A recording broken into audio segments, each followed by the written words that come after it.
భద్రాద్రి కొత్తగూడెం జిల్లా చర్ల మండలంలోని గాంధీబొమ్మ సెంటర్ సమీపంలోని ఆంజనేయ స్వామి ఆలయం ప్రక్కనే గృహ నిర్మాణం కోసం ఓ వ్యక్తి కూలీలతో పునాదులు త్రవిస్తున్నాడు.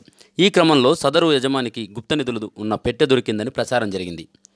ఇంటి నిర్మాణం కోసం ఓ వ్యక్తి కూలీలతో పునాదులు త్రవిస్తున్న సమయంలో శబ్దం రావడంతో అర్ధాంతరంగా పనులు ఆపేసిన ఆ యజమాని కూలీలను ఇంటికి పంపి ఇంటి యజమానులే త్రవ్వకాలు జరిపి గుప్త నిధులు పెట్టెను మాయం చేశారని వదంతులు వినిపించాయి. ఈ ఘటన ఆలస్యంగా వెలుగులోకి వచ్చింది. ఈ సంఘటన జరిగి 3 రోజులు కావస్తున్నా చాలా గోప్యంగా ఉంచారని సమాచారం. అయితే కూలీలు యజమానికి గుప్త నిధుల పంపకాల్లో వాగ్వాదం తలెత్తడంతో ఈ విషయం కాస్త పోలీసుల వరకు చేరిందని స్థానికులు చెబుతున్నారు. దీంతో యజమానితో సహా కూలీలను స్టేషన్కు పిలిచి విచారణ చేపట్టారు. యజమాని తనకు కలశం దొరికిందని, వెండి వస్తువులు తప్పుపట్టిన వస్తువులు ఉన్నాయని పోలీసులకు సదరు కలశాన్ని అప్పగించినట్లు సమాచారం. పోలీసుల విచారణలో గుప్త నిధుల అసలు రహస్యం వీడాల్సి ఉంది.